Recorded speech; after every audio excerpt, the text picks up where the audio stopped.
जैसे ही फिल्म शुरू होती है, हम देखते हैं कि चार दोस्त दर्शकों के बीच बैठे होते हैं, क्योंकि वे यहाँ एक कार रेस देखने आए थे। उन दोस्तों में से एक का नाम निक था और उसकी दोस्त का नाम लॉरी था। उनके साथ उनके दो और दोस्त भी थे। जिस जगह वे बैठे थे उसका नंबर 180 था। वे सभी वहाँ बहुत ज़्यादा एंजॉय कर रहे थे, लेकिन निक थोड़ा परेशान था। उसे ज़रा भी मज़ा नहीं आ रहा था। उसे लग रहा था कि कुछ बुरा होने वाला है, क्योंकि उसे वहाँ कई नेगेटिव संकेत मिल रहे थे। वो अपने आसपास कुछ लोगों को देखता है। एक काउबॉय आता है और उनके सामने बैठ जाता है। वहाँ एक अमेरिकन कपल भी मौजूद था, जिनसे एक गार्ड कुछ कह रहा था। एक माँ अपने दो बच्चों के साथ वहाँ आती है। उनके अलावा एक कार मैकेनिक अपनी बेस्ट फ्रेंड के साथ आता है।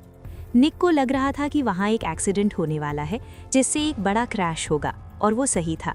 एक स्क्रू ड्राइवर नंबर 45 वाली कार में फंस जाता है। वो स्क्रू ड्राइवर रेस ट्रैक पर गिर जाता है। वो एक कार के टायर को पंक्चर कर देता है और वो कार क्रैश हो जाती है। एक टायर मैकेनिक की दोस्त पर गिरता है, जिससे उसकी मौत हो जाती है। सभी लोग घबराकर इधर उधर भागने लगते हैं। रेस ट्रैक पर सभी कारें एक दूसरे से टकराने लगती हैं। उनके टुकड़े बहुत दूर दूर तक गिरते हैं। इससे उस अमेरिकन कपल की भी मौत हो जाती है। एक कार का इंजन उन बच्चों की मां पर गिरता है। वो उसे कुचल देता है और उसकी मौके पर ही मौत हो जाती है। वो मैकेनिक भाग रहा था और उसकी बहुत बुरी तरह से मौत हो जाती है। इसके बाद वो काउबॉय मर जाता है। निक के दोस्त भाग रहे थे और छत गिरने से वे सभी मर जाते हैं। एक बहुत बड़ा धमाका होता है, जिससे लोरी और सिक्योरिटी गार्ड की मौत हो जाती है। निक भी वहीं मर जाता है। अचानक निक को होश आ जाता है। यहाँ वो समझ नहीं पा रहा था कि उसने अभी क्या देखा। उसी समय वही काउबॉय उनके सामने आकर बैठ जाता है। सब कुछ बिल्कुल वैसा ही हो रहा था जैसा उसने अभी देखा था। इसका मतलब था कि उसने भविष्य देख लिया था। अब निक जान चुका था कि आगे क्या होने वाला है। एक एक्सीडेंट और क्रैश होने वाले थे। जो कार क्रैश होने वाली थी उसका नंबर भी असल में 45 ही था।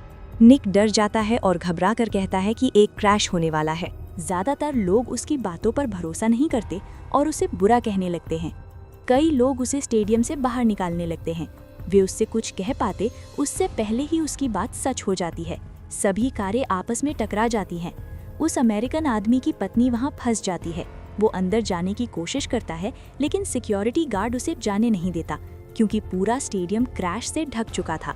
हर कोई डरा और घबराया हुआ था। उसी समय एक उड़ता हुआ टायर आता है और मैकेनिक की दोस्त को कुचल देता है, और सभी लोग जो हुआ उससे हैरान रह जाते हैं। उस हादसे की अगली रात एक मेमोरियल रखा जाता है उन लोगों की याद में जो उस एक्सीडेंट में मारे गए थे। निक और लोरी भी वहां जाते हैं, जहां उन्हें अपने जैसे कुछ और सर्वाइवर्स मिलते हैं। वो अमेरिकन आदमी गार्ड को अपनी पत्नी की मौत के लिए दोष दे रहा था, क्योंकि उसने उसे अंदर जाने नहीं दिया था। वो बहुत गुस्से और बदले की भावना से भरा हुआ लग रहा था। रात में निक फिर से कुछ देखता है, जिससे वो डर जाता है और जाग जाता है। उसने अपनी दृष्टि में आग जैसी कुछ चीज देखी थी। वो उसे समझ नहीं पा रहा था। दूसरी तरफ वो अमेरिकन आदमी बहुत ज्यादा नशे में था और वो गार्ड के घर चला जाता है। वो उसके घर जा रहा था, जबकि ट्रक का इंजन चालू था। अचानक बियर के कैन रास्ते में गिरते हैं और ट्रक चलने लगता है।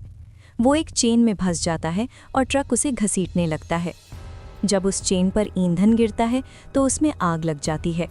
वो चिल्ला रहा था और उसकी आवाज़ सुनकर वो गार्ड बाहर आता है।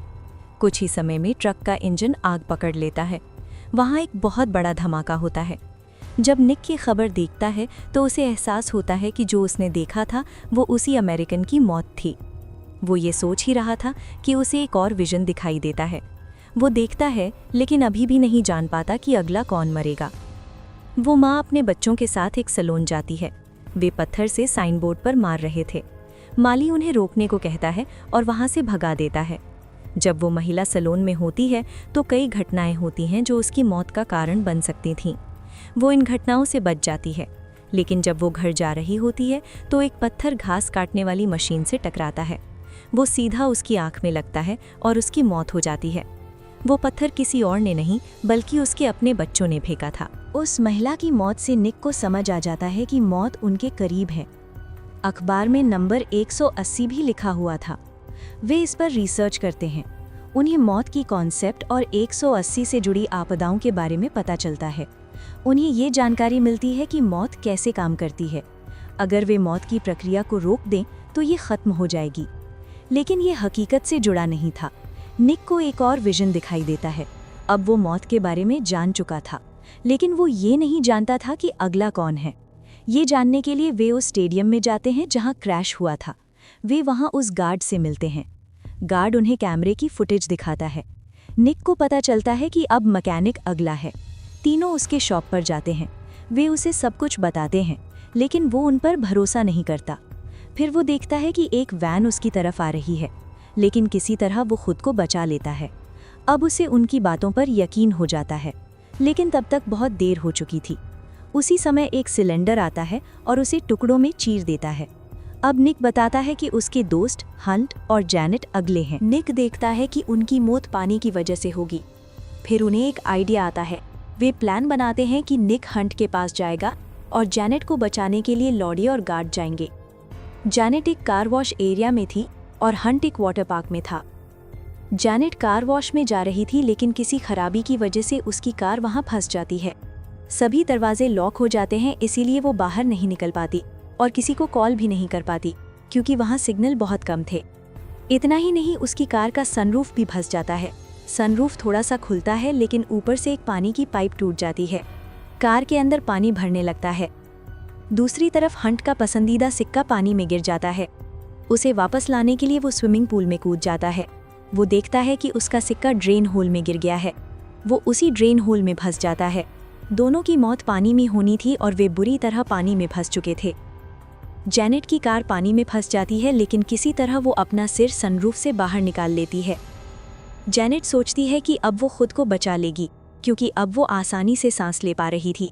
लेकिन अचानक कार चलने लगती है और उसे अपनी मौत साफ दिखाई देने लगती है। लेकिन लोरी सही समय पर वहां पहुंच जाती है और उसे बचा लेती है। वे अपनी कार से उसकी कार को रिवर्स करते हैं और उसकी जान बचाने में सफल हो जाते हैं। वे उसकी जान बचा लेते हैं, लेकिन हंट अभी भी वहीं था। निक भी वहां पहुंच जाता है। उसे हंट नहीं मिलता। हंट बहुत दर्दनाक तरीके से मर जाता है। हंट यहाँ मर जाता है, लेकिन जैनेट बच जाती है। अब गार्ड अगला था। उस गार्ड की दुनिया में कोई नहीं था, इसलिए उसे अपनी मौत का डर नहीं था, क्योंकि उसका परिवार मर चुका था और उसे जीने की कोई चाह नहीं थी। लेकिन लोरी और निक को एक ऐसा संकेत मिलता है जिससे वे उसे बचा सकते हैं। निर्देशों का पालन करते हुए वे उसके घर जाते हैं। उसके घर पहुंचकर वे देखते हैं कि उसने खुद को फांसी लगा ली है, लेकिन वो अभी जिंदा था। वो उन्हें बताता है कि वो सुबह से अपनी जान लेने की प्रैक्टिस कर रहा है, लेकिन हर बार वो असफल हो जाता है। वे सोचते हैं कि जैनेट को बचाकर उन्होंने मौत की इस प्रक्रिया को रोक दिया है और अब वे शांति से अपनी जिंदगी जी सकते हैं। वे जश्न मनाने के लिए ट्रिप पर जाने का फैसला करते हैं। निक अपना सामान पैक कर रहा था। लोरी जैनेट के साथ मूवी देखने गई थी। तभी निक टीवी पर उस काउबॉय की खबर देखता है। वो क्रैश से बच गया था।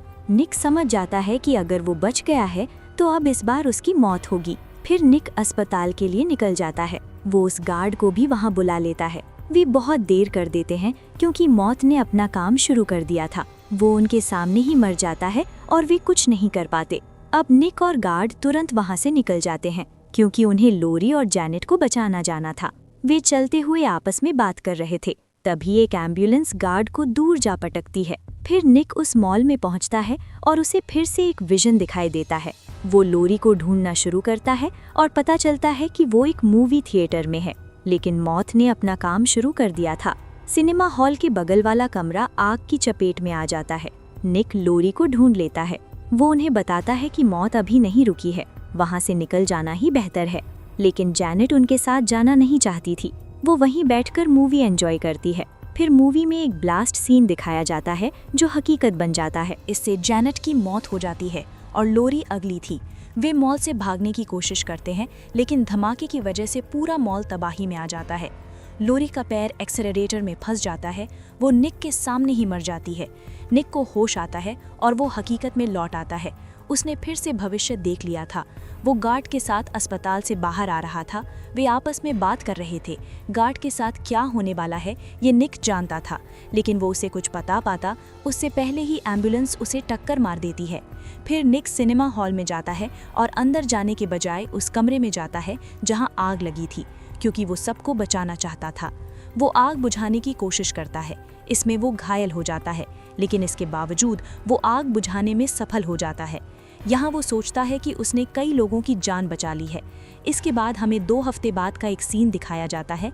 हमें वहाँ एक बस दिखाई जाती है जिस पर नंबर 180 लिखा होता है। वे डेथ बाय कैफीन नाम के एक कैफ़े में बैठे होते हैं। निक को वहाँ फिर से कई नेगेटिव संकेत मिलने लगते हैं। उन्हें देखकर वो फिर से परेशान हो जाता है। इन संकेतों को देखकर उसे समझ आ जाता है कि उसने कुछ भी नहीं बदला, उसने उन जिंदगियों को नहीं बचाया। वो धमाका होने वाला ही नहीं था। यहाँ मौत ने उसके साथ एक मजाक किया था, क्योंकि मौत उनके हिसाब से काम नहीं कर रही थी, बल्कि वे मौत के हिसाब से चल रहे थे। वो सोचने पर मजबूर हो जाता है कि अगर वे इस कैफे में बैठे हैं तो ये भी मौत की योजना हो सकती है। वो ये सोच ही रहा था कि तभी एक ट्रेन आती है और उन तीनों को कुचल देती है। फिल्म यहीं उनकी मौत के साथ खत्म हो जाती है।